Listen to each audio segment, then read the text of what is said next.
បើកូនចង់ស្រាលខ្លួនអេ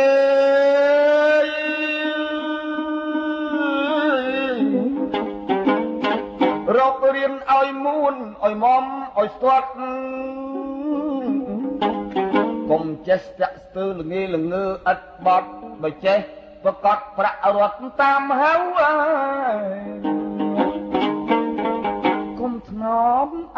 កម្លាំងកាប់ដីជោគចាំងគុំថាលងាក្តៅរៀនអ្វីឲ្យឆ្អិនកុំឲ្យខ្លោចឆាំកុំដេកតែខ្លៅក្រក្រៅសម្ដាប់បលងងឲ្យចេះរករៀនតម្រេះចេះជាតម្រាប់អន្ត្រីឆ្វេងស្ដាំកុំចាំគេប្រាប់រៀនស្ដីរៀនស្ដាប់រៀបមើលឲ្យស្បែង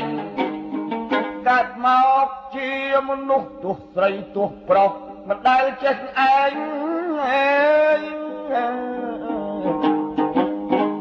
មកក្រឲ្យមានវិញ្ញាណគិតក្រែងគិតគ្រប់កន្លែងកុំដេកទៅក្រកូនណៃកុំប្លន់ណៃកុំលួចកុំខលកុំកូចកុហកឆៅឆោបោកប្រាស់យកប្រាក់ចង្វាក់ជាប់កកាន់និយាយល្អសុចរិតត្រឹមត្រូវ